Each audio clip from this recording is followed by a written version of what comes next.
की मातांग समाजाला वाटतंय ना आम्ही मागे राहिलोत, आम्हाला आरक्षणाची गरज आहे,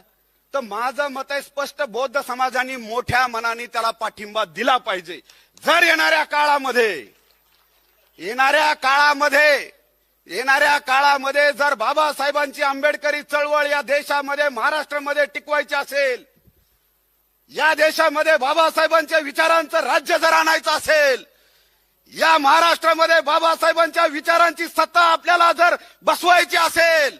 तर तुमच्या सोबत असणारा मातांग समाजाला सोबत घेतल्याशिवाय महाराष्ट्राकडे दुसरा कुठलाच पर्याय उरलेला नाही या समाजासारख्या कार्यकर्त्याचं ठाम मत आहे. राजकारणात जर जायचं असेल तर, आणि